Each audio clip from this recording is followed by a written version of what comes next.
Last बात। आज की लास्ट बात 26 अगस्त 2022। आज मैं सुखविंदर सिंह अपने जीवन की अंतिम बात लिख रहा हूँ और मेरी तरफ से मेरे दोस्त और मेरे परिवार को माफ़ी अगर मैंने कोई गलती की हो तो।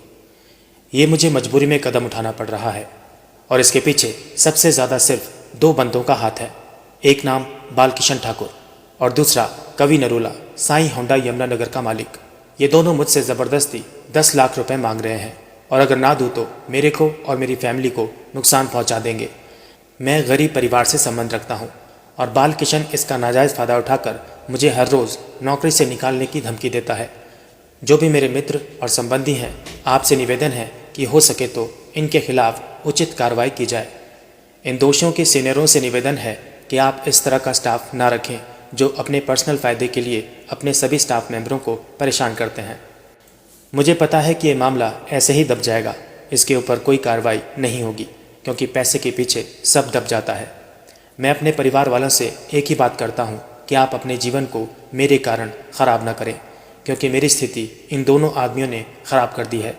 जो बंदा अपनी मेहनत से तरक्की करता है उसका साथ कोई नहीं देता है।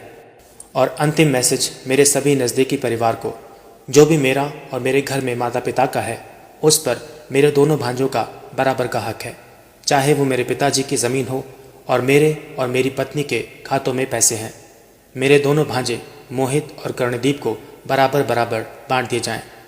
और मेरी लास्ट इच्छा ये है कि आप इस कार्रवाई में कोई दखल ना दें क्योंकि बुरे इंसान के साथ कोई कार्रवाई करने से आप बुरे मत बनो। और अब मैं अपने परिवार, पिताजी, माताजी, पत्नी और 2 बच्चों की तरफ से सबसे अंतिम माफ़ी मांगता हूँ। हमारी लाइफ ख़त्म करने के लिए ये 2 बंदे बालकिशन ठाकुर और कवि नरूला और इनके साथी जिम्मेदार हैं। प्रार्थी सुखविंदर सिंह। लास्ट बात। आज की लास्ट बात 26 अगस्त 2022। आज मैं सुखविंदर सिंह अपने जीवन की अंतिम बात लिख रहा हूँ और मेरी तरफ से मेरे दोस्त और मेरे परिवार को माफ़ी अगर मैंने कोई गलती की हो तो। ये मुझे मजबूरी में कदम उठाना पड़ रहा है और इसके पीछे सबसे ज़्यादा सिर्फ 2 बंदों का हाथ है। एक नाम बालकिशन ठाकुर और दूसरा कवि नरूला, साईं होंडा यमुनानगर का मालिक। ये दोनों मुझसे ज़बरदस्ती 10 लाख रुपए मांग रहे हैं और अगर ना दूँ तो मेरे को और मेरी फैमिली को नुकसान पहुंचा देंगे। मैं गरीब परिवार से संबंध रखता हूं और बालकिशन इसका नाजायज़ फ़ायदा उठाकर मुझे हर रोज़ नौकरी से निकालने की धमकी देता है। जो भी मेरे मित्र और संबंधी हैं, आपसे निवेदन है कि हो सके तो इनके खिलाफ उचित कार्रवाई की जाए। इन दोषियों के सीनियरों से निवेदन है कि आप इस तरह का स्टाफ ना रखें जो अपने पर्सनल फ़ायदे के लिए अपने सभी स्टाफ मेंबरों को परेशान करते हैं।